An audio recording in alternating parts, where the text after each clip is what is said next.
Okay, everybody's at the table, I see. So welcome to the Atlantic Menhaden Management Board meeting.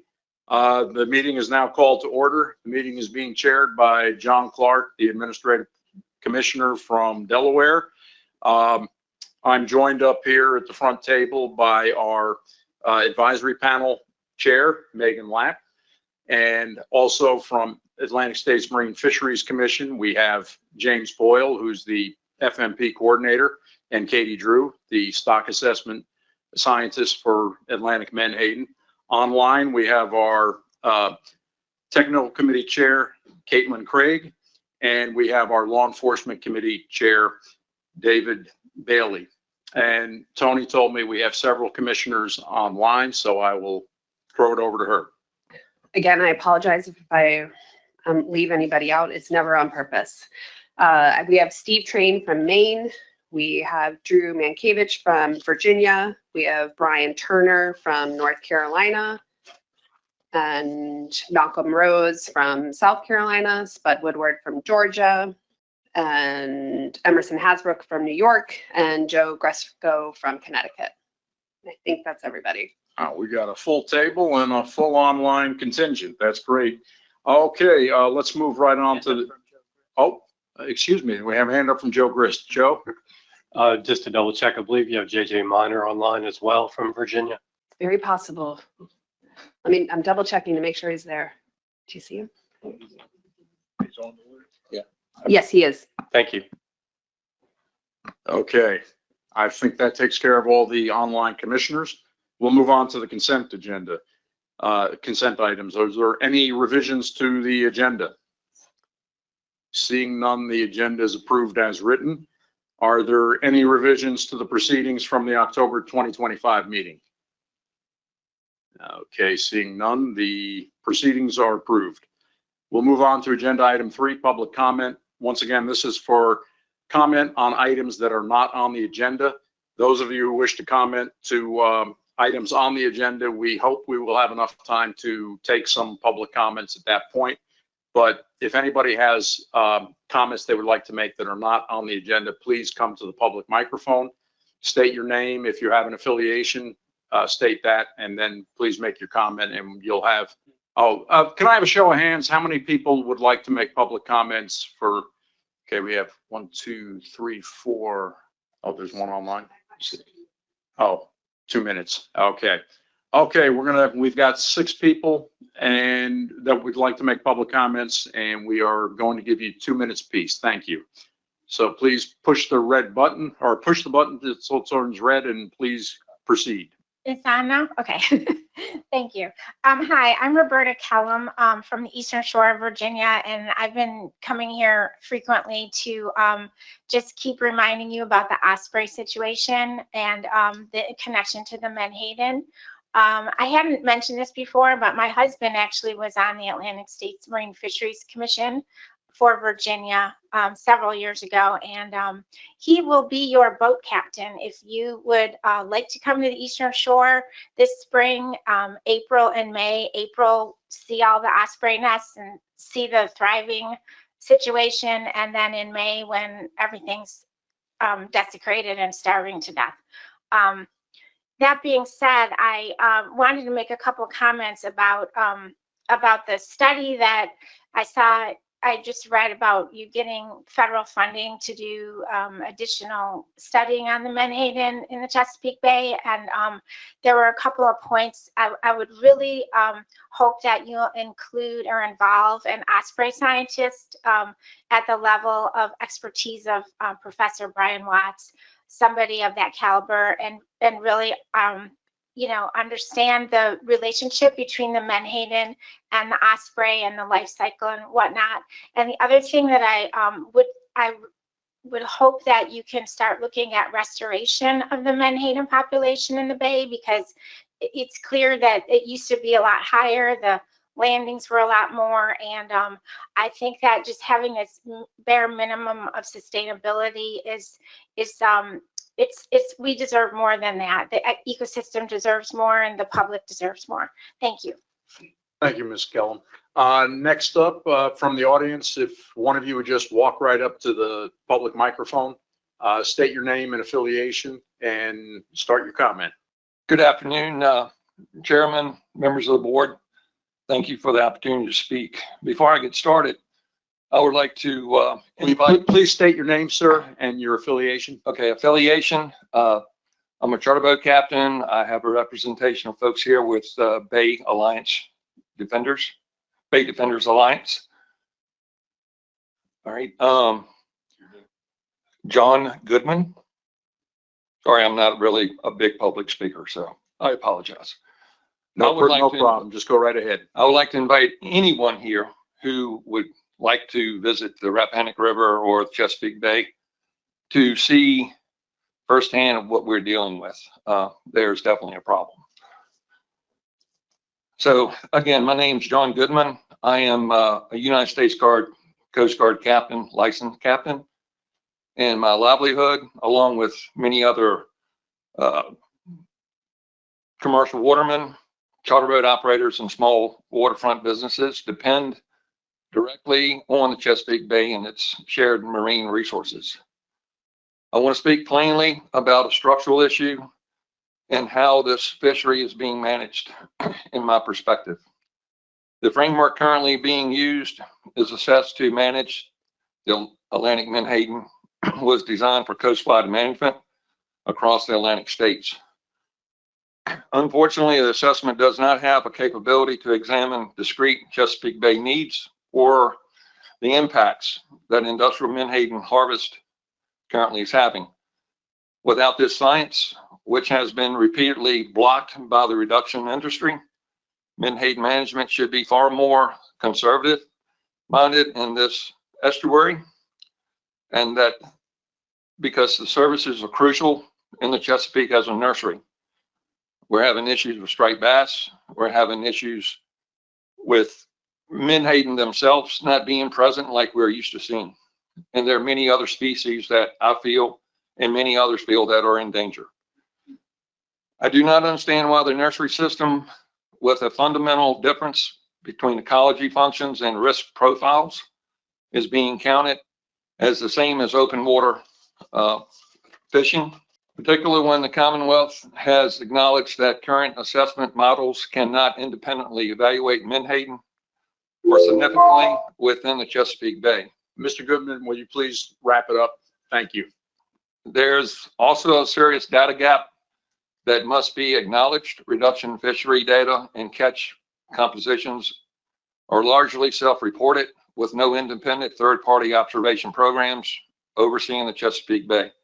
That means we do not have verified data on how many non-targeted species are being caught, discarded, or just dying during their operations. I see that this is an economic consequence of this fishery. Thank you for your time. Thank you, Mr. Goodman. Next, please, from the audience, just please step up to the mic, your name and affiliation. Thank you. Hello, everybody.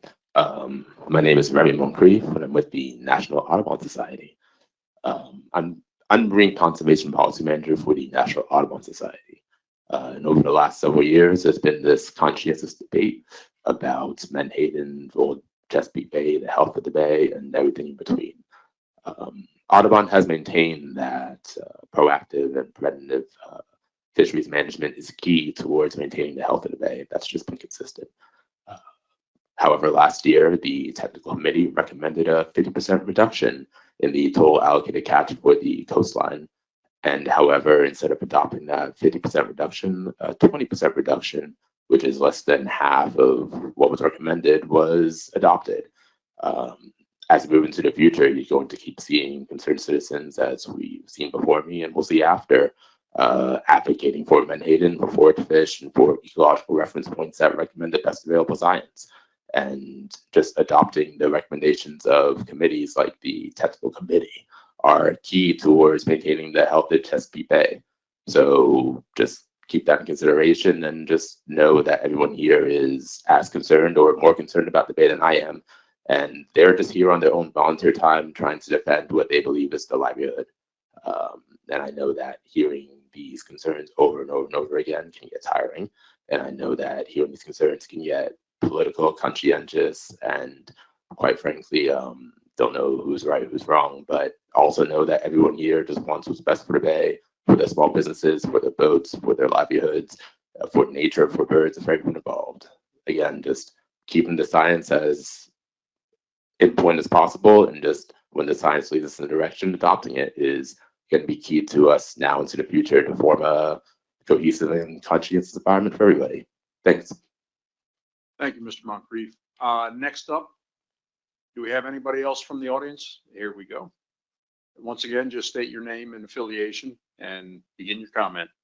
Good afternoon, Marcus Kaufman, Bay Defender Alliance, also owner of charter business here in Virginia. Good to go. All right. Thank you. I'm here as a local business owner in Virginia, part of the Lower Bay. Also someone who believes deeply in the public trust responsibilities tied to Virginia waters. What we're experiencing right now should concern everybody, not just fishermen. From 23 to 24, we've seen a drastic decline in the life out in the Bay. I can't speak for all of the Bay. I can speak from the York River down to the bridge. But I can say 25 was the hardest and worst year that we've seen so far. Catches consistently continue to fall, and the absence of the Menhaden is something residents and watermen alike are all talking about.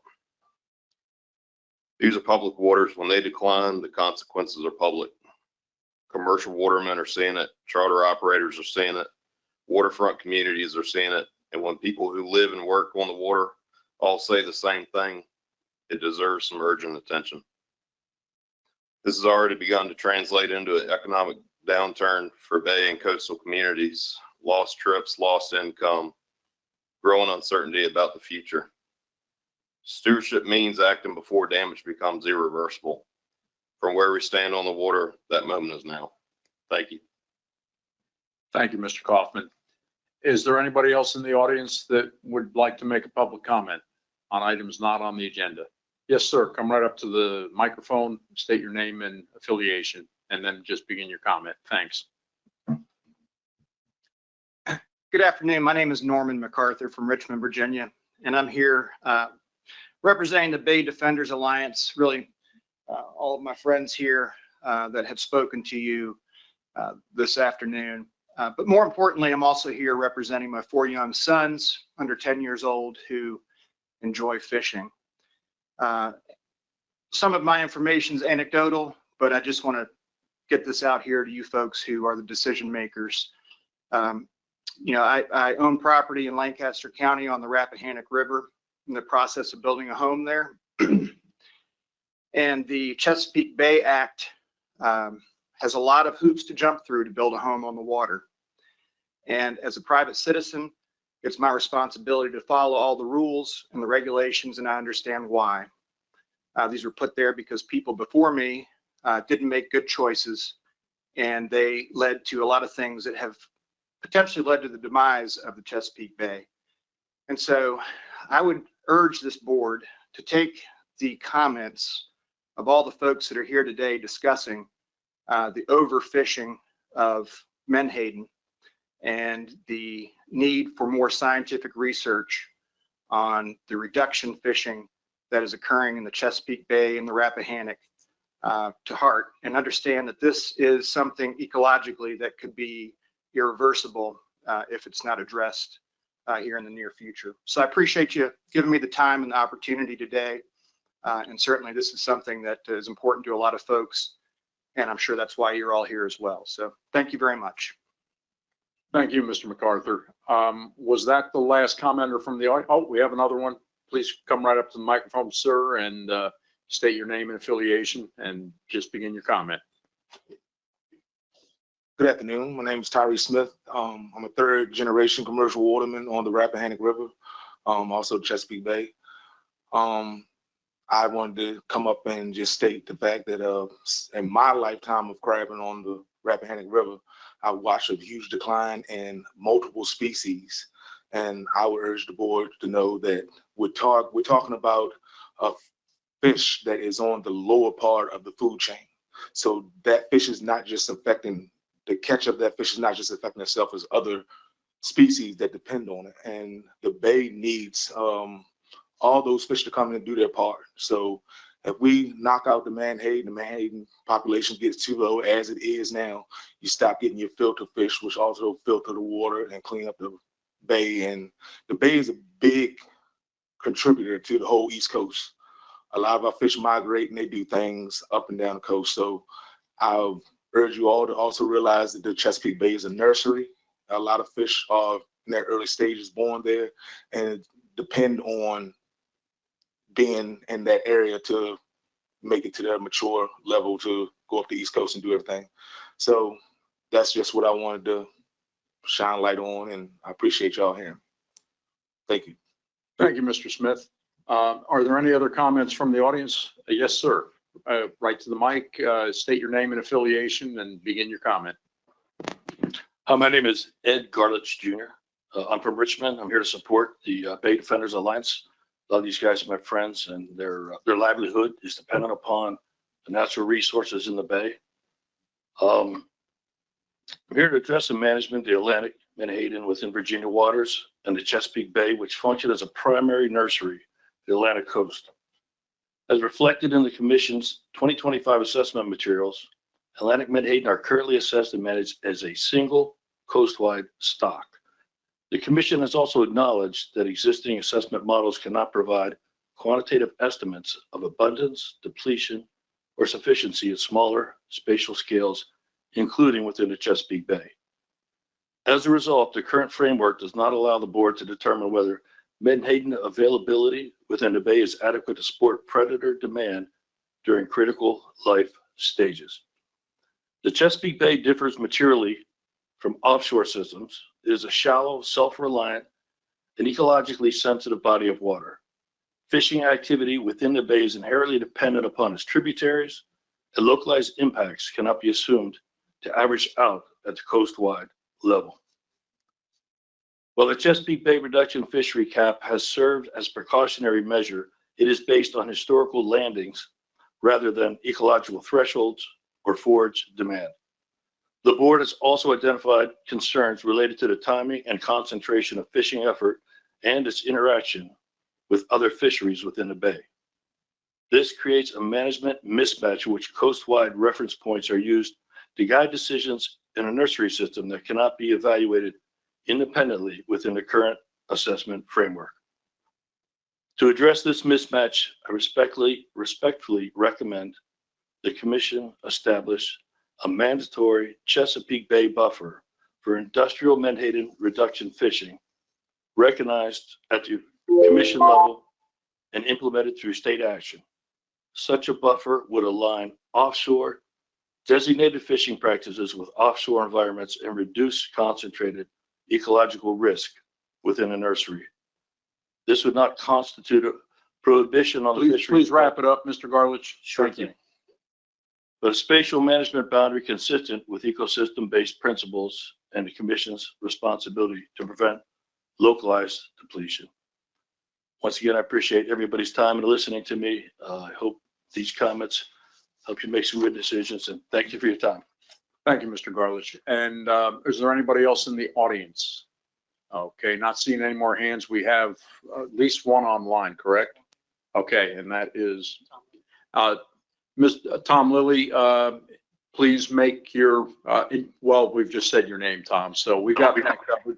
If you want to say your affiliation, go right ahead and then start your comment. Okay, my affiliation is with the Menhaden organization that's seeking you all to reverse what you're doing. Let's see. In May, this board heard the Protective Options Work Group report back that the best thing you could do for the ospreys and all the other wildlife in Chesapeake Bay was to stop the fishing in May and June. Now, another group, which did not have as its objective protecting the Chesapeake Bay, is going to be reporting. And I know you can see from what they have in mind that they want to do exactly the opposite. move the fishing from the summer when most of the fish are being caught and the least damage is being done to our bay, to move that into the spring where it would be cause the worst damage it could possibly cause, and be in complete opposition to your first work group's recommendations, or to move it into the fall where they would be catching all the migrating spawning fish, the second worst thing that could happen.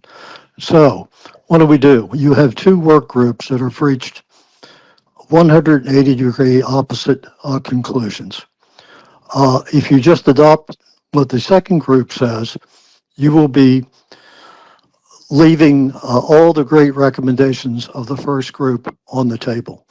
So wouldn't it make sense for the board to hold a hearing allowing both groups an opportunity and make a decision of take the best from what both groups have to recommend? Another thought, maybe these groups could get together with a mediator and try and reach common ground, because as it is right now, I'm afraid that what you're going to hear later on today would be very destructive to the bay. Thank you so much, and you all have a wonderful day. Thank you, Mr. Lilly. We have another online comment from Mr. Steve Atkinson. Mr. Atkinson, if you have an affiliation, please state it and then begin your comment. Thank you. Yes, thank you. This is Steve Atkinson. I'm with the Virginia Saltwater Sport Fishing Association. Couple comments. We know the stock has been overstated badly.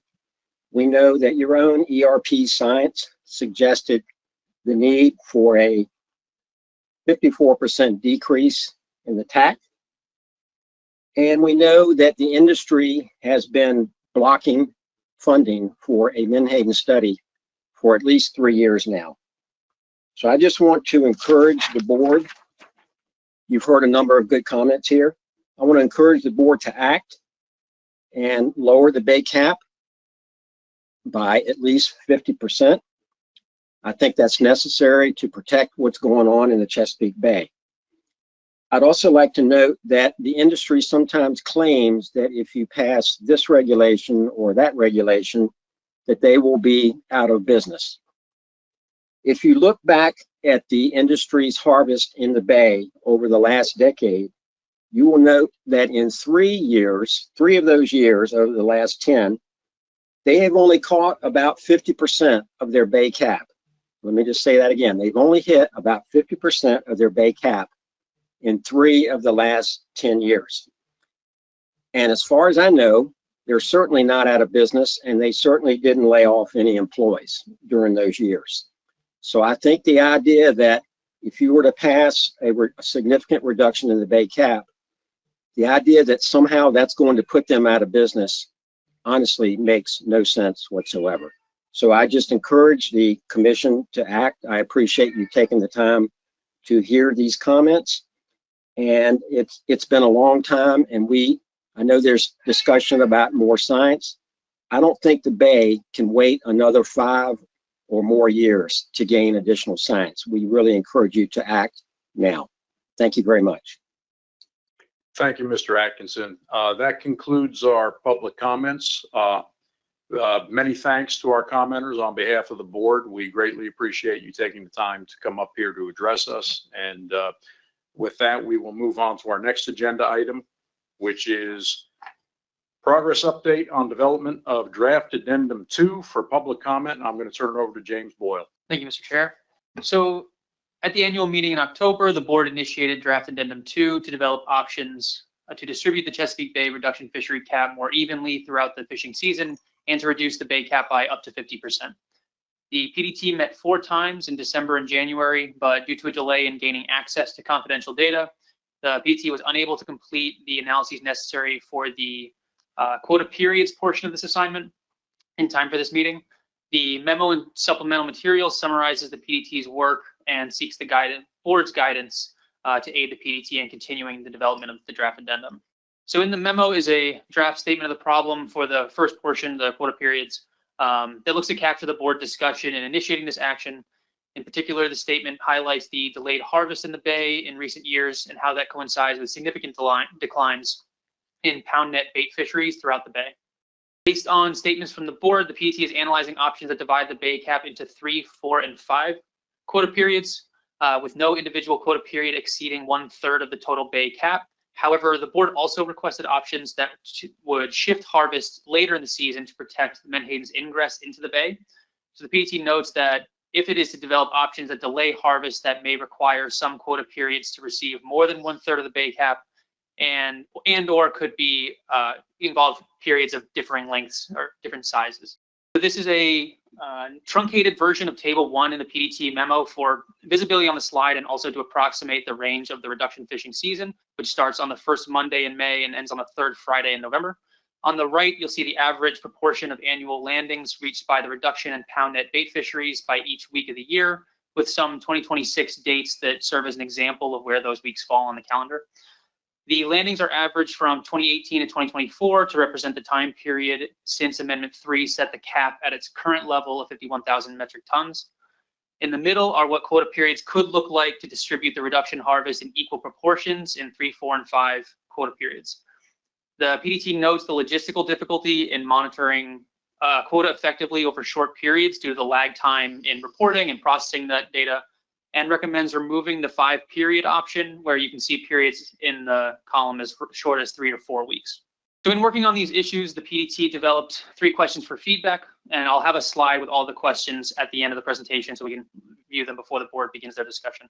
One is, does the board want to maintain a maximum of 1/3 of the cap in each quota period or in one quota period? Similarly, does the board want to maintain equal season lengths, or can unequal season lengths be considered? And lastly, does the board want to maintain a 5-period option?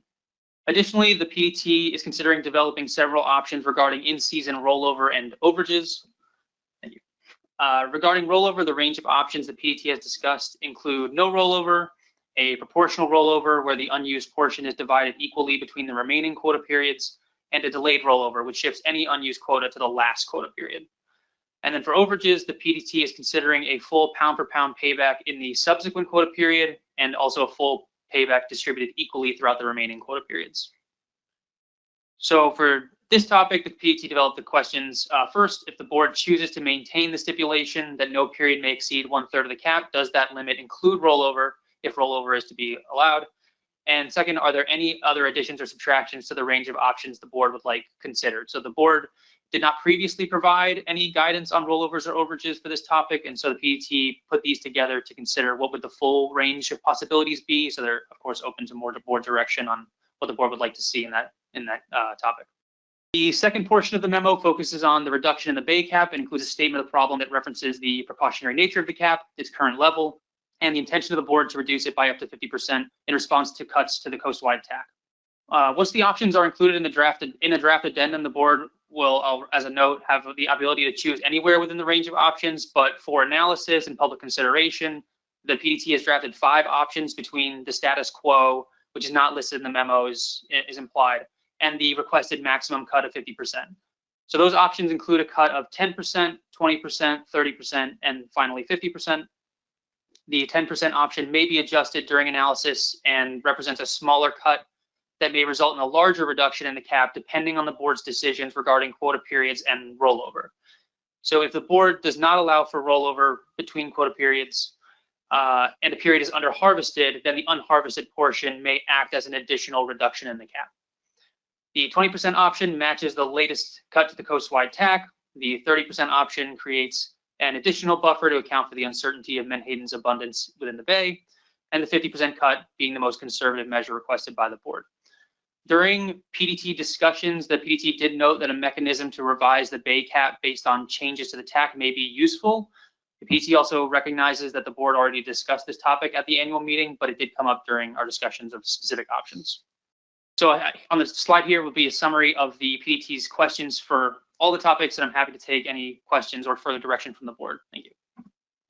Okay, before we go to comments on direction to the PDT, first just want to clarify, James, that this is just going to be advice to the plan development team, so there won't need to be any motions here, right? This is just board consent as to what we want to see the PDT work further on. So with that, should we take these one at a time? Should we start with probably the easiest one, which is, do we keep the 5 divisions of the year in that one option there, or just remove that one totally? Any comments on that? Nicole, Ms. Costa there, go right ahead. Thank you. First, I just want to thank James and the PDT for putting together the memo. And I think we have a bunch of talented people on the PDT, so I'm very trustworthy in the options you guys are going to come up with. But I did have a overarching question about the intent of the addendum and the quota periods. I think you mentioned on your first slide that it was the task to distribute the bay cap throughout the fishing season more evenly. But when you look back at the motion was specifically to develop periods for the bay cap that distributes fishing effort more evenly throughout the season. So it appears from the memo, all the options the PDT has explored thus far, focusing on harvest. Do you plan on also presenting options for effort, since effort is not always synonymous with harvest? So my recollection of the discussion at the annual meeting there was a discussion on the definition between effort and harvest. And the clarification was that the word effort was to be synonymous with harvest as it was referred to in the August meeting. And so the intention that we took from the board was that the meaning was for harvest, to use landings as an indication of effort. So if the board would like to see some different options regarding, net sets or something like that, then that can also be considered, but that's not the direction that we understood it so far. Follow up, Nicole. Yes, thank you. I think that's fine. I think it might be helpful to even include just a table that has average net sets for each subperiod, just so we can see how effort does compare through the subperiods, if possible. Thank you, Nicole, and I apologize. Should ask for questions first. Are there any other questions for James about this before we go into recommendations? Okay, I'm not seeing any. In that case, can we go back to? Oh, sorry about that. We do have a question online. Go ahead, Mr. Is it Menhaden? Menhaden, yes, thank you. Just looking over this, and I'm trying to figure out what is the problem we're trying to solve, and so then that can sort of guide us on how best lay out different options to solve that problem. And looking at the data provided on the catch rates between the reduction fishery and then the pound nets, if basically was put forward that the reduction fishery is somehow negatively impacting the catch rates of the pound net fishery. But if you look at the graphs for the pound net fishery, especially in the 23 and 24 years, which seem to be the ones of most concern, they seem to be pretty constant throughout the year once catch starts. And there doesn't seem to be a change in catch rate after the reduction fishery catch rate sort of ramps up, because it starts off basically zero for the first part of the year and then ramps up. So am I reading this correctly, or would you expect to see a change in catch rate if there was a relationship between the catch of the reduction fishery and the pound net fishery? I think you're referring to some of the figures in the memo. The PDT did note that these are, as included in the table in the slides, that they're looking at cumulative catch as a way to cover for confidentiality. So these are not referring to overall landing. So while they do talk about catch rates, it's not including the fact that landings overall are significantly lower in 23 and 24, especially compared to previous years. No, I understand that landings are lower, but if the reduction fishery isn't fishing, then they wouldn't be impacting landings, correct? So then when the reduction fishery starts fishing, you don't see any change in the catch rate. So what does that tell us? I would aside to look into the catch rates and have a specific question for them to ask. We can happy to do some further analysis. That'd be great. I think that'd be really helpful, because from my impression, you would expect to see a difference in the catch rate. You would see a different slope to the curve once you go from no fishing or no catch in the reduction fishery to an increased catch in the reduction fishery. If there was an impact, you would expect to see a difference in the curve, right? So I think some more analysis for everybody. I think that would be really helpful as we try and address these issues. Thank you. Thank you, Mr. Menhaden. Any other questions? Oh, Nicole? Yeah, I just had a question on the number of sub-periods. And so the PDT is recommending removing the 5-period option because there would be one sub-period with 3 weeks and one sub-period with 4 weeks. However, the 4-period option also appears to have a sub-period with 3 weeks. So did the PDT discuss the minimum number of weeks that they would recommend be in a sub-period in order to be manageable?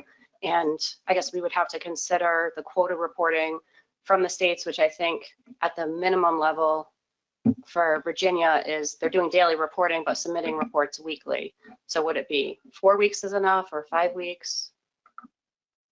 The PDT discussed it on our most recent call, and while they're hesitant to put forward a definitive number, we're still looking into some analysis for that. I do think a starting point would be 5 weeks from other discussions we've had outside the meeting, but that's not set in stone. That's the kind of the rule of thumb we're going off right now as we continue to look at it. Follow up? Yeah, did they also discuss removing the 4-period option in that case, since you would have one sub-period with 3 weeks? No, I think it depends a lot on what is the type of option being developed. So in the example, there is a shorter period there, but it also depends on what kind of like how you're distributing that harvest as well. And if the periods can be changed in length and shifted around, the flexibility of the 1/3 also could affect that as well. Okay, thanks. Oh, question from Allison Colden. Thank you, Mr. Chair. Thank you for putting this together and to the efforts of the PDT and James for your presentation. With respect to the quota period options that are currently included, do you have any further information on how those breakpoints were determined for the quota period? So how were those specific dates throughout the season chosen to switch from one quota period to another?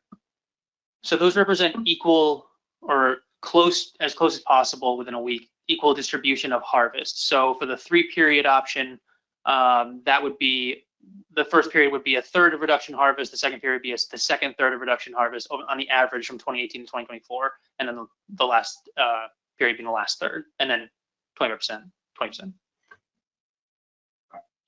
Thank you, Mr. Chair. So just for clarification, this is all based on current operations of the fishery, how it's currently working? Yeah. Okay. All right, thank you. Any further questions before we start commenting on the options themselves? And I'm not seeing any, so why don't we go back to what I jumped the gun to before, which is what does the board think about the 5 option, the 5-period option? Rob LaFrance. Thank you, and I also want to thank James and the whole PDT for everything they put together. I'm open to looking at something other than the 1/3 cap. I think that's the question we're trying to take a look at. What I guess I'm trying to understand is 2 questions. One is this all going to begin in May? Because my things were all maybe a little bit different from what you're presenting now. There were some 0 periods there, but I'm assuming we're starting in May and then going 1/3, depending upon which years you go. Is that right? Yeah, so the fishery, the PDT's, in the table is the whole calendar year, but the fishery only operates between May and November. So the PDT is looking at that range specifically for dividing it up throughout that whole range. Thank you. And so in general comments, I would be very open to taking a look at a more heavily weighted last period. So rather than just look at 1/3, maybe you look at 25, 25, and 50. As another alternative to take a look at, because part of what we're trying to do here, I believe, is to allow the ecosystem the time for some of these fish to grow and become bigger and become available for other harvest methods. So I would be interested in looking at these perspectives with a 50% last period. Thank you. Okay, so you were addressing question number 1 up there on the quota period. I had jumped to number 3, I see, but if people would rather discuss question number 1, that's fine too. So any other comments on this? Come on, somebody's got to have opinions. Doug? Yeah, I would look at I'd be okay with getting rid of the 5-period option. And I think we could give the PDT and the board the flexibility of having different different options. I would also not constrain them with the maximum of 1/3 of the cap in each quota period. Because if we went to something like what Robert suggested, 25, 25, 50, that would mean that middle period would be even shorter than 5 weeks likely, which may be beyond what we can really monitor for quota landings. I'll just respond by saying that's what I guess I'd like to see.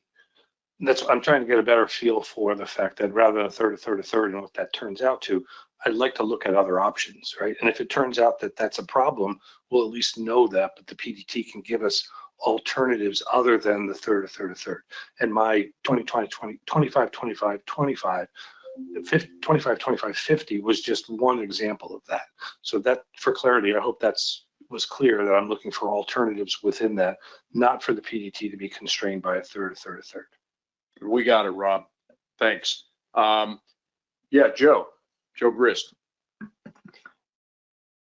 Just wanted to point out, just because of how we receive the captain's daily reports every week, oftentimes by mail, the more periods we build this into, it's going to make it more difficult for us to sit there and track a very small quota period and do the projection before the next and where we're going. So, there may be some additional issues here logistically for us, the tighter you make this to do it, without us having to maybe change how we do our operations and spend some money, which I don't have right now, to make some type of upgrade to the system. So just something to keep in mind, the logistical side of us managing what's being asked for here could be a challenge. The more challenging we make whatever ends up in this addendum. Just want to point that out. Joe, just to clarify, are you saying that the more periods, the more challenge, but the amount of quota per period, would that present a challenge also, or does that not matter? For example, just following up on if it's a set amount, I think it comes down to provision of whether there's rollovers and how we deal with overages and everything else. We have to have enough time to respond to what we're looking at too. So I just, the devil's in the details here. So I'm just making that, I'm not sitting here saying one way or the other on the 5 and the 3 or the 4. I'm just saying the more complicated we do make this, the more complicated it becomes on our end. And I just don't know what that means for us. We have to actually be able to implement it if we do something like this. We don't want to be set up for failure. Thanks, Joe. And we have a couple of online comments. First is Drew Menhaden. Thank you. I appreciate this, Mr. Chairman. Looking at this, the information in front of us right now, over the 5 years, with the last 2 years, there seems to be a significant change in the catch rates of the reduction fishery within the bay. Fish seem to be entering the bay later and staying longer. And, so you see significantly more catch later in the season in the last couple of years and significantly less in the beginning. So with this change coming on, and this change seems to be part of the impetus for this addendum, I think it's in our interest to have a broader set of options to try to really hone in on what maybe is the new reality of fishing in the bay. So I think the third is probably too restrictive given this change, and that we should look at different options and be creative in how we look at it to best address what seems to be, maybe 2 years is a blip, but maybe this is the future of the fishery going forward. And so I think we need to be able to give ourselves the tools to address that new reality. Thank you. And just to be clear, you're talking about not limit each period to a third, but you're not commenting about the number of periods. Correct. I'm really of a belief of more of an all of the above strategy here, of really putting out a lot of different ideas. This is a unique situation. It's a new process for this fishery, and we seem to be going through changes. So I think that all screams for more options rather than less. Thank you. Next up, we have Emerson Hasbrook. Emerson, you're muted. We can't hear you. Yeah, there we go. Okay, the unmute button wasn't working here. So thank you, Mr. Chairman. I've actually had my hand up for quite some time here. I initially raised it when Drew was talking, I don't know, 10 minutes or so ago about pound net landings, and I wanted to ask a question and make a comment relative to pound net landings, but we've already moved into trying to address the questions that we have here from the PDT. So rather than disrupt the flow right now, Mr. Chairman, please come back to me before this agenda item is over so I can raise that issue that I wanted to raise about 10 minutes ago. Thank you. Will do, Emerson. Okay, anybody else? Okay, not seeing anybody. Oh, I'm sorry, Nicole. Yeah, given what Mr. Grist just said about the feasibility of managing sub-periods, I think I would be fine removing the 5-period option, but I also wonder if the PDT discussed, or maybe there's board interest in looking at periods that are equal lengths and time, not equal distribution of harvest. The PDT hasn't reviewed that possibility yet, but certainly open to the board direction on that. So at this point, just to summarize, we're looking at, it doesn't seem like there's any objection to removing the 5-period option, but for the 3 or 4-period option, we want to look at varying amounts allocated per period and also varying amount of time per period. Was that it, Nicole? It would be equal length of time. So for example, with a 3-period option, you could have each period have 9 or 10 weeks. A 4-period option, they would be 7 or 8 weeks long. Oh, I see. So instead of assigning the quota per period, it would be more like the period itself would determine how much quota would be caught in that period. Yeah, I think James has an understanding. Very good, very good. Okay, so we've got that. Going back to the board, any other comments? Mr. Luisi. Thank you, Mr. Chairman. I support what Nicole just said. I think not only on the 5-period option, I think we can get rid of that. There's no objection from me on that.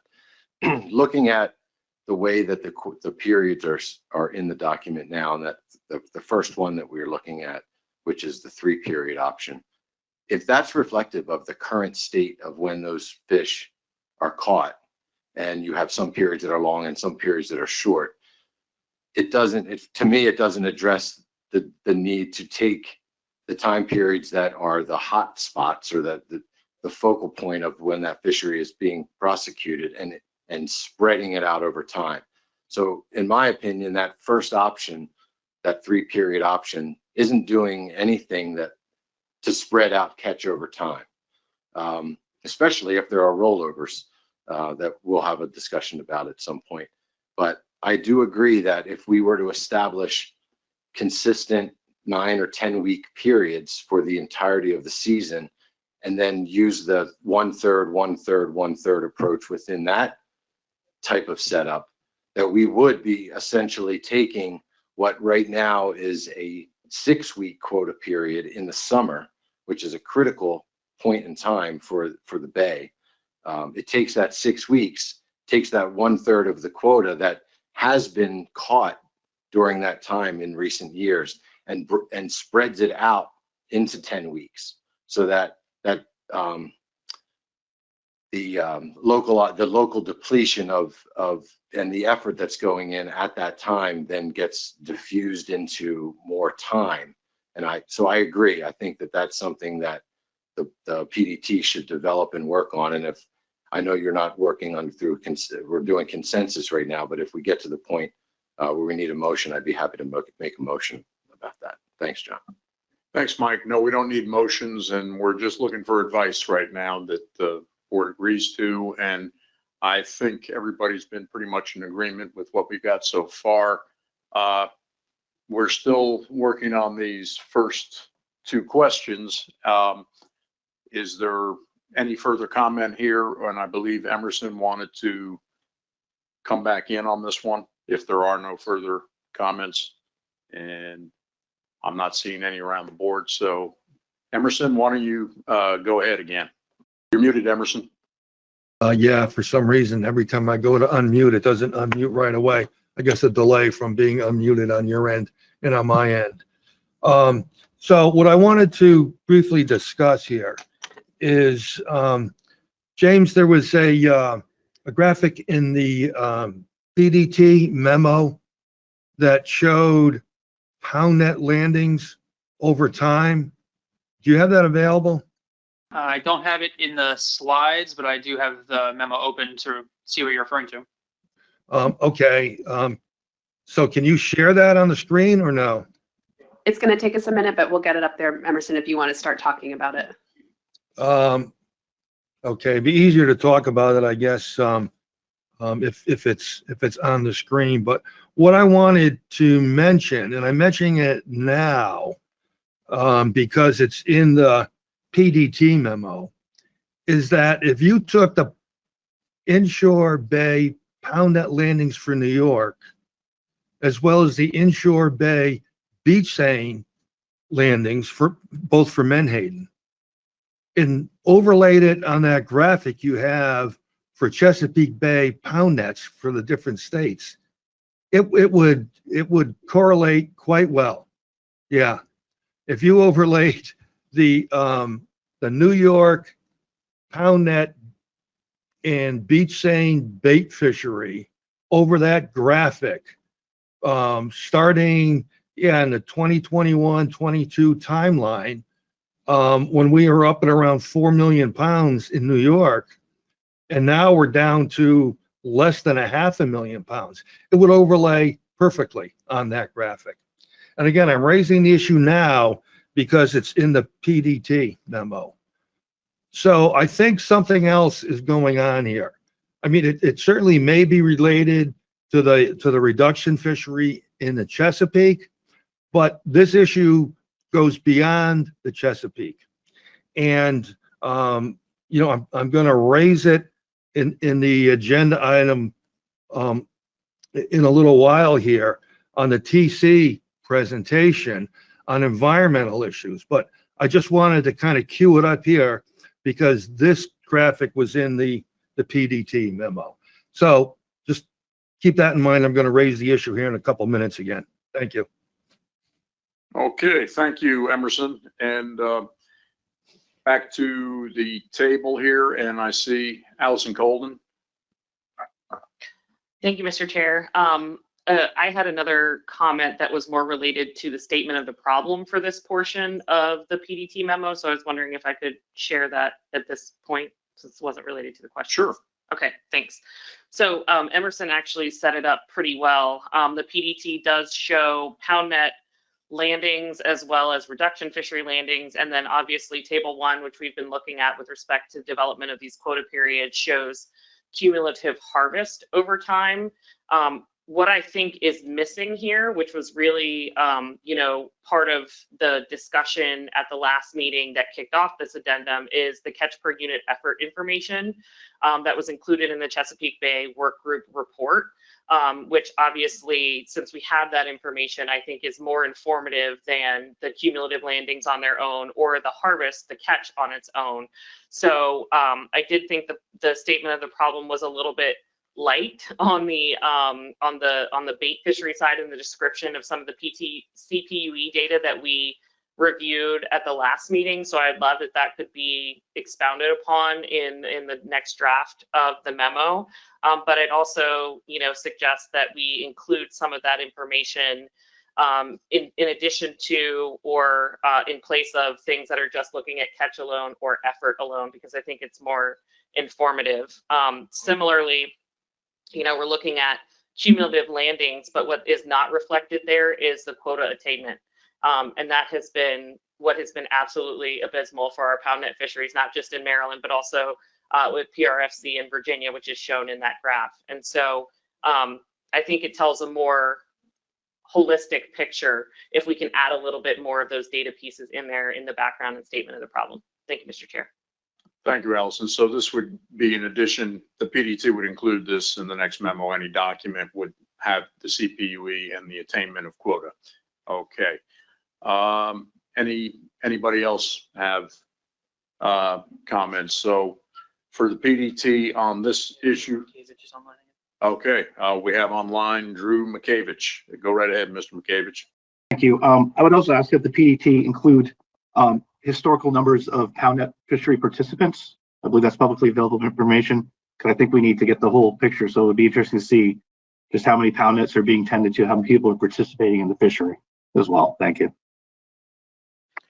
Okay, so these are all additions to any draft addendum, correct, James? Okay, got it. Back to the quota periods. Do we have enough direction here for the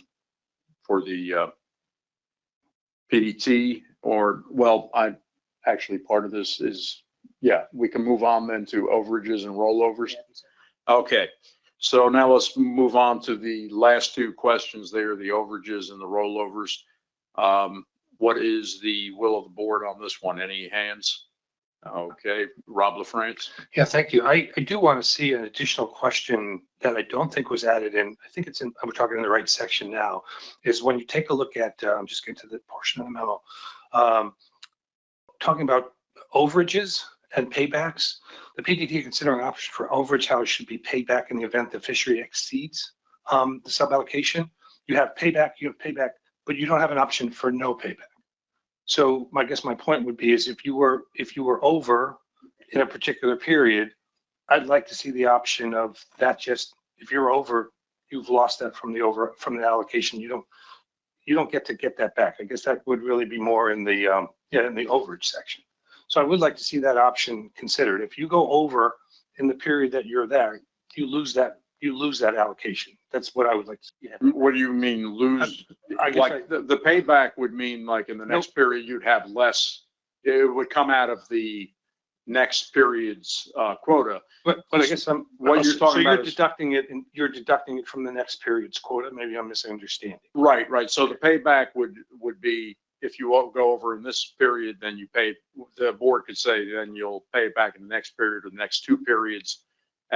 Similarly, if you are under quota, do you want rollover to allow them to get more in the next period or the next two periods? I guess what I'm saying, I guess I'm not being clear, but what I'm trying to say is you shouldn't be allowed to go over in that quota period, because that is defeating the purpose.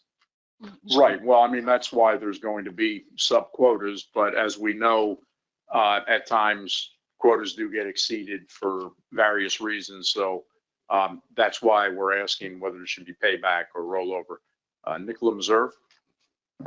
Thank you, Mr. Chair. On the subject of the overage paybacks, the two options presented here don't really address if there were an overage in the final period. There wouldn't be one to roll it forward to or take it off of the next. So it seems like it's missing an option that would apply the payback in the subsequent year.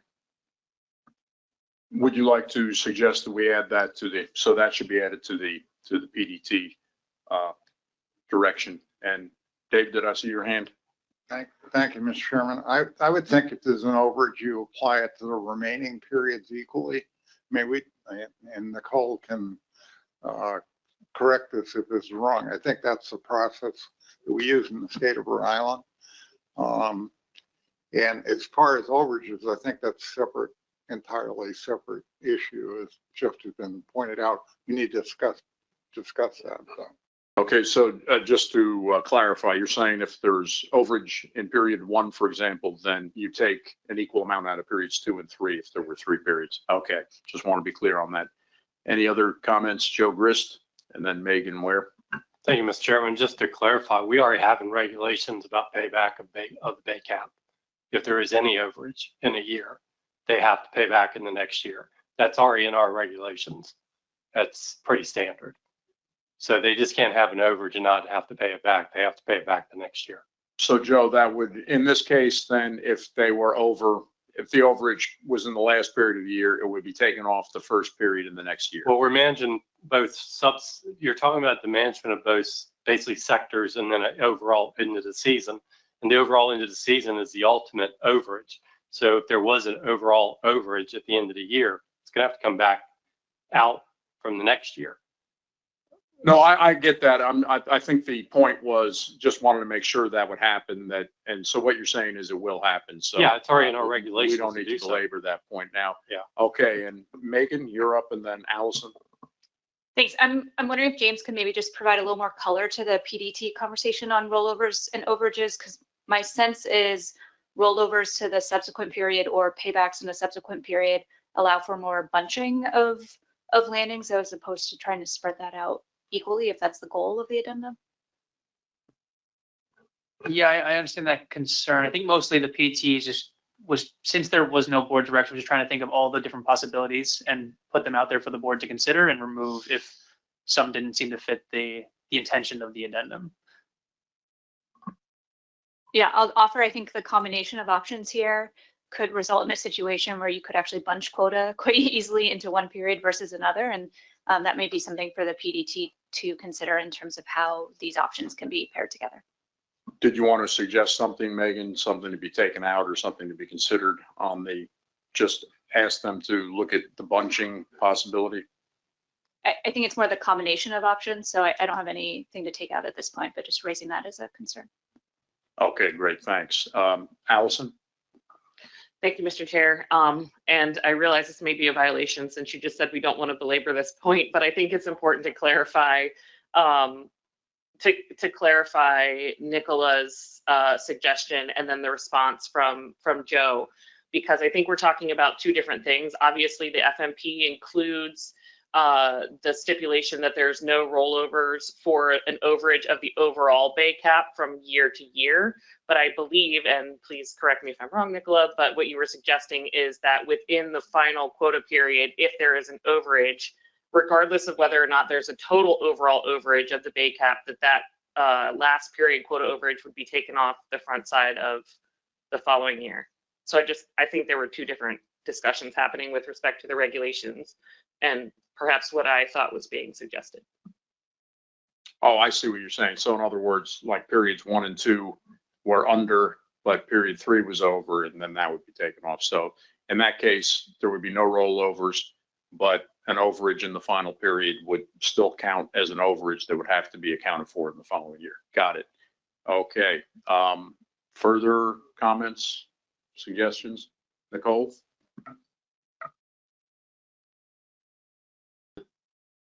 Going back to that, I think there's multiple ways to achieve that. So when you have an overage in the last sub period, you can either A, take it off next year's annual quota or TAC, and then just distribute your quota throughout your sub periods based on your allocations for each sub period with what you have remaining for your quota. The other option is if you have an overage in the last sub period, then you can penalize the last sub period in the following year. You could always just take it out of the last sub period the following year. So I do think that's something that needs to be thought about a little bit more, as there's not just one way to do it. Thanks. Yeah, so there's plenty of options for the PDT to develop here. And Nicole? And just to clarify, I think that could potentially be an option for each of the sub periods, that it wouldn't be paid back in that year, but it could be the next year for each sub period. I don't know if the PDT already ruled that out for some reason. Maybe I'm missing something, but if that could just be something to discuss and figure out if that is a viable option as well. Okay, James says they did not rule that out, so that's a valid option also, Nicola. And then Rob? I think Nicola was going to what I was trying to get to, which is if the overages are in a particular time of year, having them in the next year at that same time makes sense. I'll also propose something which may be beyond our possibility of discussion, but should there be a penalty when you go over so that you don't get all of that overage in the next year or in the next period? Taking it out of sequence gets to, I think, the issue that Megan was talking about. You're scrunching those takes all in one time frame, and there should be a disincentive for that, not like a neutral impact. Right, and I think that point has been made, Rob, that they will look at bunching on that. I think we've gotten a lot of ideas here, suggestions for the PDT, but is there, we're still on the second set of questions there about the overages and rollovers. So is there any further suggestions for the PDT about the overages and rollovers? And I am not seeing any, and I believe we've also already taken care of, well, just the number 2 there, James, other options the board wants added, removed. Is that just specific to the rollovers, overages, or is this in general anything else that anybody thinks has been missed?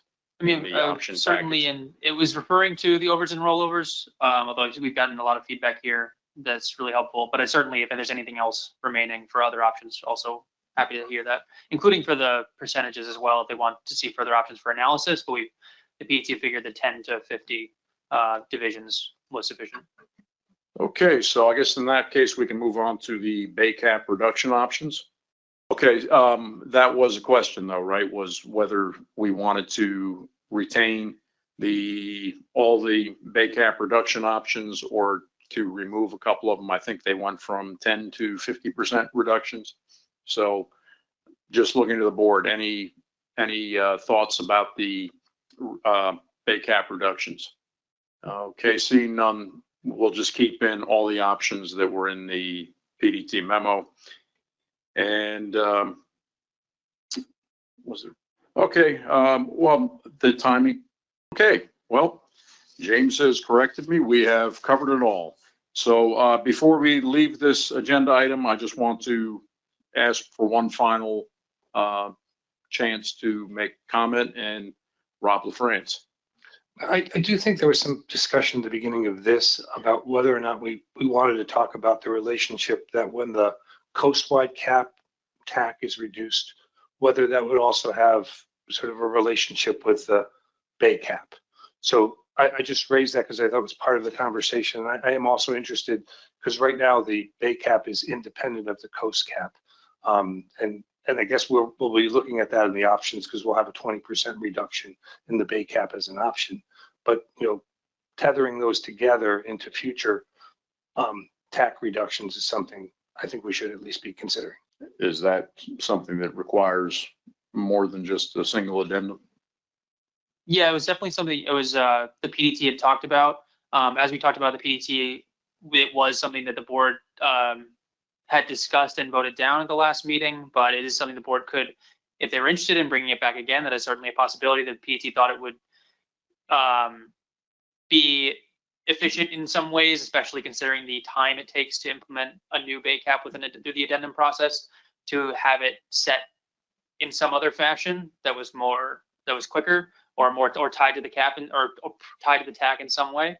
But the board, that would take the board to be, as far as instructions from the board, the PDT knows the board has turned that down for now, unless it was reconsidered. Okay. First I'll go to Nicole.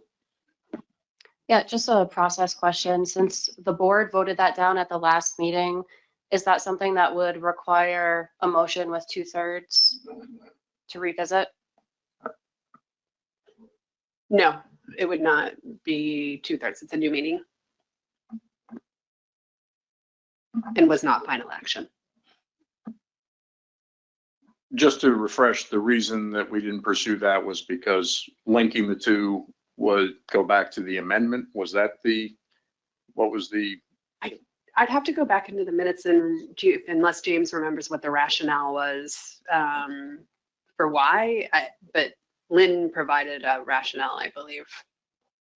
But there's nothing in the document that wouldn't allow it to be linked to the TAC, and then it would go up and down proportionally with the TAC. Okay, I thought there was something. I guess I'm misremembering, but Roy Miller.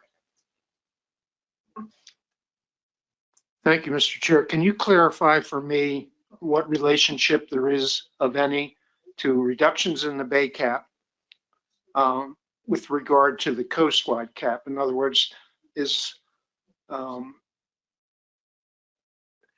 if there's a bay cap, additional bay cap of, let's say, 20%, is the coastwide cap affected by that? Or can they make up the difference by adding on to the coastwide cap? No, they're not linked in any way. The 51,000 metric tons of the bay cap is a subset of the coastwide TAC, but it just limits how much is caught in the bay. So the TAC changes independently of the cap and vice versa. Okay, thanks. And we have Drew Minkiewicz online. Thank you. I just want to follow on that point. So is the purpose of this portion of the addendum to somehow link the bay cap to the overall coastwide cap? Because you just talk about this reduction, and I understand the cap's been in place for 20 years. The overall coastwide cap has gone up and down in that time, and this is sort of ratcheted down over the years. But what is the intent here? Is it to just reduce the bay cap, full stop, or is it to somehow link it to the overall coastwide cap, and then that really should be something where it rises and falls as the coastwise cap does, which is not what's before us. So I just, being new to the board here, just wanted some clarification on that, because I'm not understanding the rationale behind this. If it's not just a link to the coastwide cap, then let's link it to the coastwide cap. Right. So the options we're discussing here, Drew, are that the PDT has percentage reductions of the bay cap itself. And the question came up here that we're now talking about is whether the bay cap should be linked to the overall TAC. And for right now, that was not put into the list of items that the PDT was considering. And based on the conversation now, I don't believe we are adding that. Or am I wrong? Does anybody want that? Pursue this further. Since I raised the question, I'll just respond. I'm sorry, Mr. Chair, Rapid France, apologize. I apologize. I just raised it as a point of reference, historical consideration, not that it needed to be part of the current process. And I think the current process is moving along well, and I think we need to allow it to continue before we try to make the link or not make the link. Thanks, Rob. Okay. So just some point of clarification. Sorry, Mr. Chairman, if you can indulge me. So the point of this addendum is to reduce the bay cap, for the sake of reducing the bay cap. That's what we're doing here. Yes, there are options to reduce the bay cap without it in relation to the TAC. Correct. Okay. Anything else, or have we completed this item?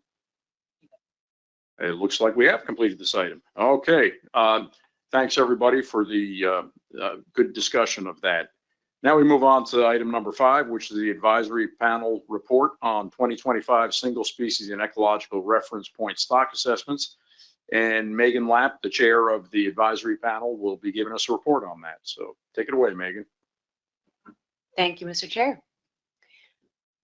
First slide, please. So the advisory panel met on January 8th. We had 3 AP members in attendance. One additional AP member commented via email after the meeting. I will point out that we have 18 AP members, but only 3 attended. So, repopulating some of those dormant seats might be something that the board wants to consider. We did have a lot of members of the public who attended. We had 14 members of the public in attendance, and we reviewed the results of the 2025 ecological reference points stock assessment and the single species assessment update. Next slide, please. So we had 2 AP members who advocated for maintaining the 2026 TAC for 27 and 28 and rejecting further cuts to the TAC.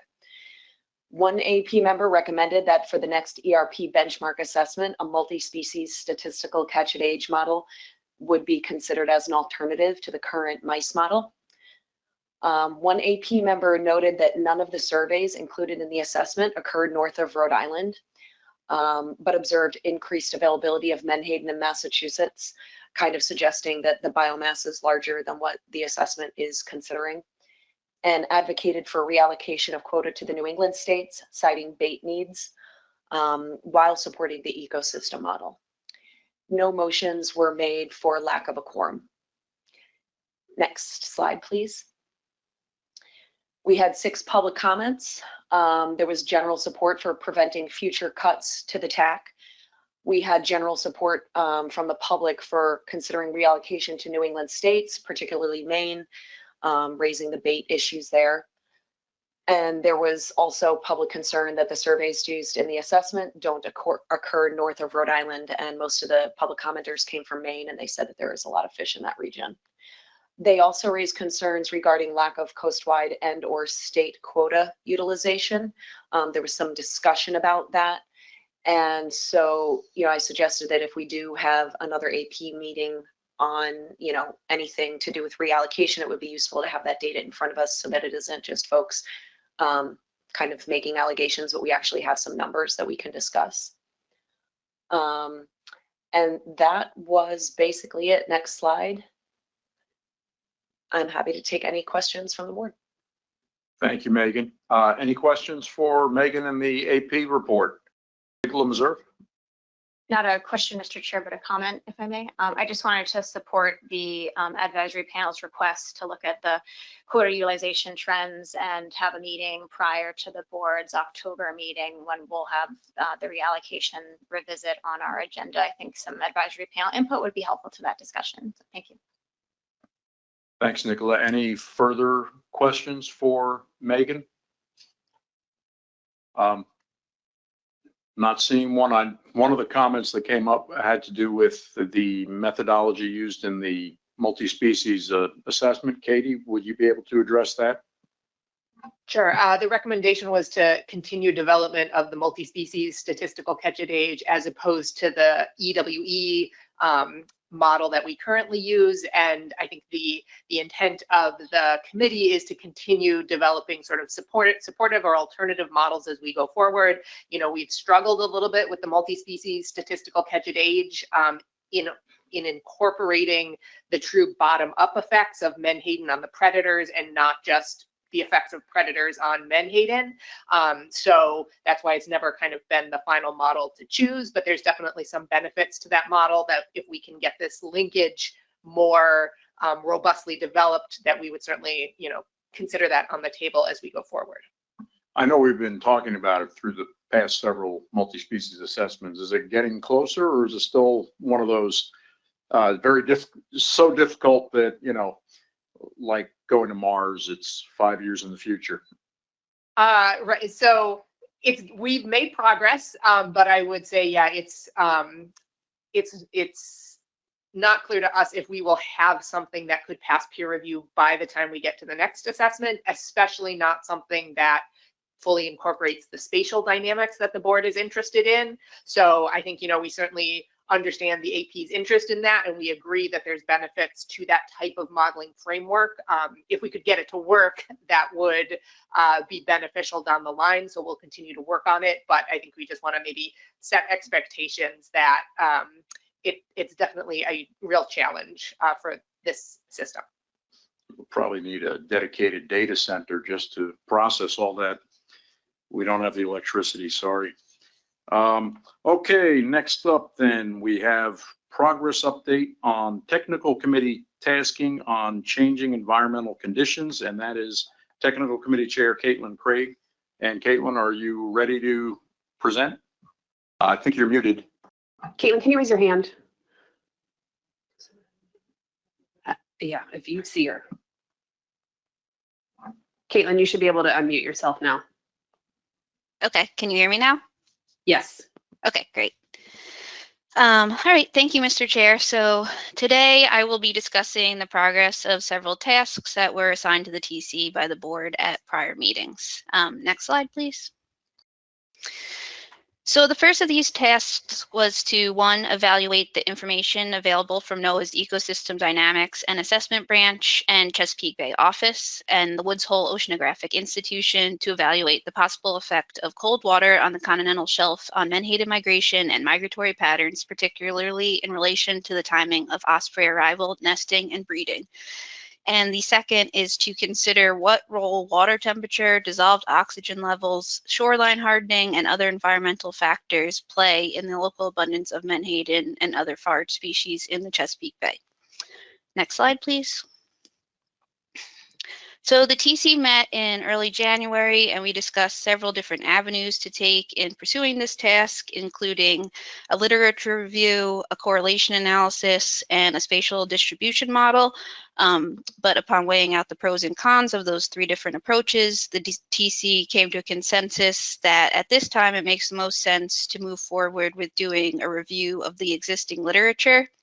So the topics of this literature review will include cold water patterns in the bay and the coast, for example, looking at ecosystem reports, timing of osprey arrival, nesting, and breeding, Menhaden preferences for temperature, dissolved oxygen, and other environmental factors, and other forage fish environmental preferences, including Atlantic herring, river herring, bay anchovy, and some other species if applicable. So the TC will have a follow-up call in mid-March where we will discuss the findings from this literature review, and then the plan will be to update the board with these findings at the 2026 spring meeting. Next slide. So the second task that was discussed by the TC was to review the current bait sampling requirements that are in place. So this was brought about by the states asking if the current bait sampling requirements are still appropriate. So ASMFC staff replicated the 2012 analysis, and then this resulted in the recommended sample sizes being higher than what was recommended in the original 2012 analysis. So for the New England and the Mid-Atlantic region, it was pretty close to the current sampling requirements of the 10 fish per 300 metric tons. But for the Chesapeake Bay, the results were much higher sampling requirement. So the TC discussed that they would like to explore additional analysis, including what was done by Neslich and al., and then used to revisit the reduction fishery sampling requirements. Next slide. So one issue that was discussed by the TC was that Menhaden bait aging is currently in transition to the state aging labs from the NOAA lab in Beaufort. And there have been some delays in fully moving aging to the state labs as the aging exchange and the aging workshops have resulted in a lot of variance and discrepancies in ages across labs. And the work on improving consistency across labs is still ongoing, and we are making progress, but it hasn't been finalized, so the states have not fully taken over aging. So the TC discussed if this would impact timing of the analysis or if it would impact the analysis itself. And currently, all available bait ages do come from NOAA, so would the recommendations for sample sizes that come from NOAA ages, which just has the sole ager, still be applicable to future samples that are going to be aged by the states, which would have multiple agers? Next slide. So for the next steps, the TC decided to maintain the current sampling levels and pause any additional analyses until we have an acceptable data set of state bait ages. And then additionally, the TC noted that in the northern end of the range, where there tend to be larger Menhaden, there's also greater variance on the ages within a certain size range. So the TC will have to, or we will consider possibly having different sample sizes by regions once the analysis for this resumes. Next slide. And yep, that's all I have for the presentation. So I'm happy to take any questions. Thank you, Caitlin. If I recall, Emerson had a question about the environmental conditions. So why don't we go to him? And then if there are other questions from the board, why don't we start with the environmental questions and then we'll go to the sampling. Thanks. Thank you, Mr. Chairman. And thank you, Caitlin, for your presentation. So if you can recall, the graphic that I had asked James to put up. And I mentioned how if you took New York's pound net and beach seine bait fishery and overlaid it on that graphic, it would match up pretty well with what's going on in the Chesapeake. So there's something going on in the bays of Long Island, particularly the eastern bays of Long Island, maybe South Shore and Western bays as well, but that fishery doesn't take place there. I don't know if there's been an issue in Rhode Island as well with, the pound net fishery catch for Menhaden. So in the tasks, task 2 was to consider what role water temperature, dissolved oxygen levels, shoreline hardening, and other environmental factors play in the local abundance of Menhaden and other forage species in the Chesapeake Bay. I would like to see that expanded to include at least eastern Long Island bays as well. And so what's the process if I'd like to do that? Do you need a motion to do that, Mr. Chairman? How should I proceed here? Oh, that's a very good question. Let me turn that over to commission staff. Just TC tasking, I've been told, so simple as pie. So did you already get that, James? Yeah. Wow, already taken care of, Emerson. Wow, that's probably the easiest thing I've done yet. Great. Okay, do we have any other questions? Okay, Drew McCavich online. Thank you. Just in reviewing the TC memo, and thank you, very helpful. There's a line that caught my interest in the first full paragraph after the 2 bullet points. Particularly the disconnect between the targeted ages and sizes between osprey and the fishery. Could you please expand on that line? What you're getting at there, please? Thank you. Katie, do you have an answer for that one? So I think there's kind of a the question of what size classes are most relevant. What proportion, what chunk of the population are osprey and other predators feeding on versus what % of the population or what age groups the fishery is mostly operating on. And so I think the question is, it's not just about total availability, it's about availability of the preferred size classes for the predators, the preferred size classes for the fishery, and understanding sort of the availability of things like, if recruitment is driven by temperature and water and salinity and things like that, but recruit the young recruits, the young of year is not necessarily what osprey or the fishery is most interested in. So I think the emphasis was just, as we go through this literature review, we want to make sure that we are understanding the factors that are affecting different age groups within the population, so that we're making the right conclusions about that. And then, depending on the availability of information on, say, environmental preferences of larger, older Menhaden versus the availability of data on environmental preferences or environmental factors that are driving recruitment, our ability to draw inferences may be limited. But I think it's just to kind of highlight some of the potential questions and data needs as we go through this process. Okay, thank you very much. Appreciate it. Thanks, Katie. And thank you, Drew. Are there further questions for Caitlin about the environmental factors? And Joe Semino. Yeah, thanks. Thank you, Mr. Chair.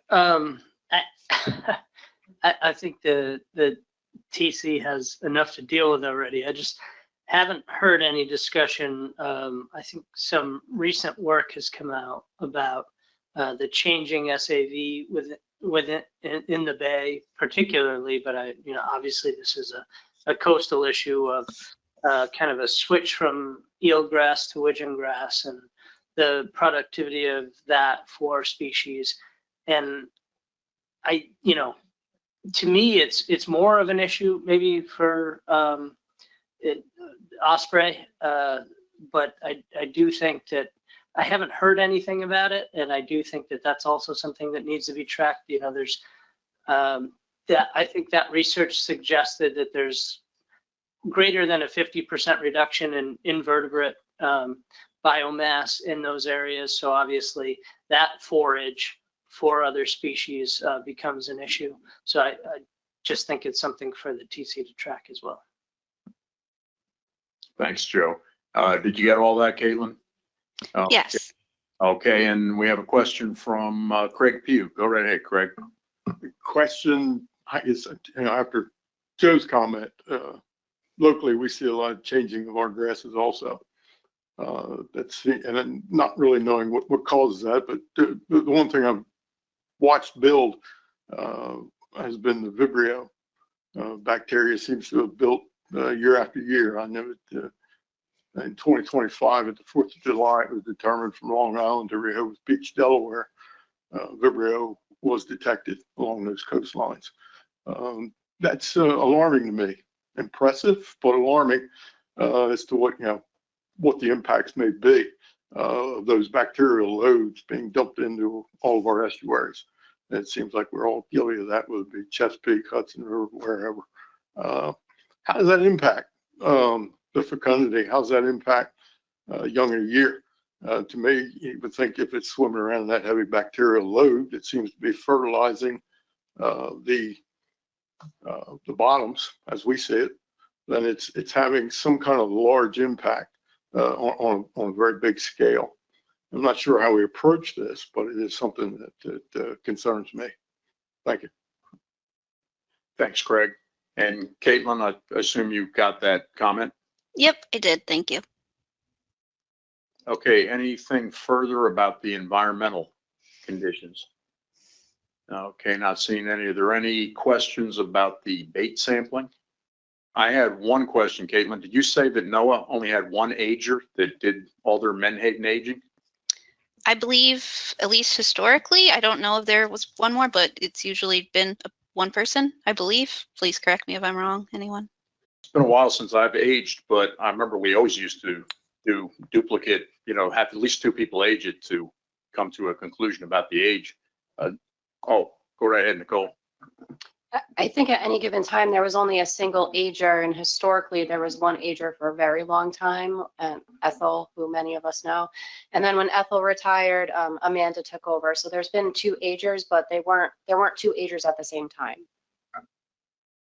Got it. Okay, just like I said, just curious about that.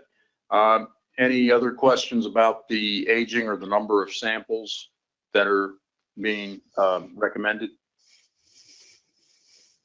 Not seeing any. Okay. Well, I guess in that case, that concludes item number 6. Thank you, Caitlin. Thank you. That brings us on to other business. And Bob, you have some other business? Yeah, just a quick update. I think it's been referenced a couple times this week. Oh, thank you, Mr. Chairman, for calling on. Referenced a couple times this week that in the latest CJS budget that was approved and signed by the president at the end of January, there's $2.5 million in that budget for Menhaden research within the Chesapeake Bay. We anticipate that money will be moved to ASMFC, and then ASMFC will have the responsibility of prioritizing projects and potentially issuing RFPs and selecting projects and conducting that or facilitating the conduct of that research. The primary roadmap for that will be the research planning document that was developed at the Virginia Institute of Marine Science in October of 2023. That was developed by a group of state scientists from Maryland and Virginia, academics, representatives from the reduction fishery, bait fishery, recreational fishery, at least one environmental interest was on it. So it's a pretty broad group of individuals that developed that, what I call the roadmap for Menhaden research in the Bay. So that's going to be the primary, the starting point essentially for prioritizing Menhaden projects within the Bay. There's also a skimfish project. Bob, was this the study that Virginia was going to fund, but their legislature did not fund? Yes, exactly. So it worked out well for them. Well, they still have a bill in the legislation, and well, to continue, there is a skimfish project that's going on right now that's being conducted by a number of the same scientists that participated in the VIMS survey design, and they're going to do some further work on designing Menhaden projects for the Chesapeake Bay. So I think there may be value in having some money, the federal dollars, go toward priorities that have already been identified. And if new priorities are identified through the next effort to plan, and funding is available through the Commonwealth of Virginia, maybe that pot of money can help with that research. So, you know, I envision, and we haven't done any of this yet, but development of some sort of steering committee at the commission to prioritize projects, develop RFPs, potentially select projects, and sort of administer this work. So just to, you know, we don't have access to the money yet. It has been approved, but there's a few steps before we could actually start planning and soliciting projects. But just want to give everyone a heads up that we are, you know, we know the money's coming, and we're setting up a plan to start, you know, distributing that money and getting the work done. Thanks, Bob. Anybody have any questions for Bob? I see Bill Hyatt. Yeah, Bob, this is a question for you, or maybe somebody else in the room might know the answer, but my understanding is that study that was 2.5 million back in 2023 is guesstimated at north of 3 million now. So I'm thinking, just even for the existing work that was proposed, that there would be a need for additional money. Am I thinking of that correctly? Yeah, you know, everything's gone up in the last few years. So, you know, I think that may be part of the job of this, what I'm calling a steering committee, to figure out, you know, if we don't have enough money to fully fund all the pieces of that VIMS design, what pieces are the priority and what should be funded if we can't fund the whole thing. Thanks. I see Dennis Abbott and then Rob LaFrance. Go ahead, Dennis. Yes, thank you. As a closing note, I assume this is your last meeting as board chair. That is true. Yes, it is. But before we get to that, I think, Rob, did you have a question for Bob? I did, just a quick one. And then we'll get back to that, Dennis. I didn't hear, Bob, how much money are you thinking we'll be able to get in this go around from what you described? Best number I can give you is Congress has appropriated 2.5 million. We don't know exactly how much of that's going to come to ASMSC. We assume most, if not all of that, but you know, it has to work its way through NOAA, then come to us. And I'm not being critical. I'm just unsure what may happen between Congress and ASMSC. That's not being critical, and great work getting that money across the board. Thank you. Yeah, we should. I'm sure Delaware has some things we'd like to have you go up to Capitol Hill and ask for. And back to you, Dennis. Yes, sorry to interrupt at the wrong time, but knowing that this is your last meeting, I think that we as board members owe you, our praise for the difficulties and all the solid leadership that you've exhibited during your term as chair. You've done a heck of a good job. Thank you, John. Well, thank you very much, Dennis.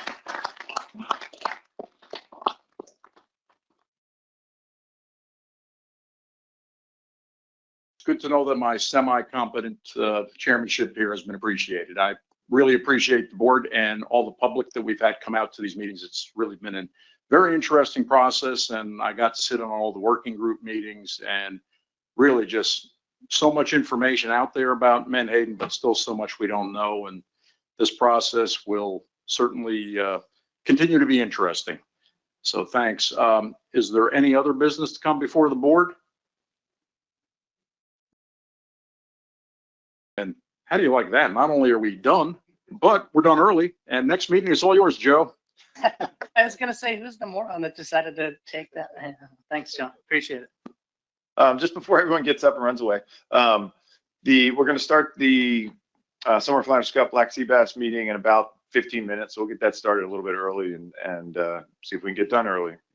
3:20? Yes. All right, 3:20.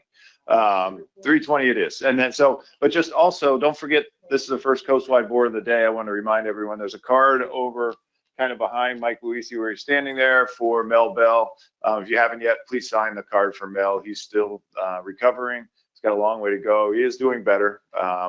He's in a rehab facility. He's out of the hospital, and he's continuing to make great strides. And the feeding tube has been removed. He's eating on his own. All these positive things. He's up a little bit, trying to walk and make progress through physical therapy and occupational therapy and all these things. So he's still fighting really hard to get better. But I think support from the commission and folks in this room would be really great for Mel to hear. So please sign the card, and Mel would definitely appreciate it. So thank you.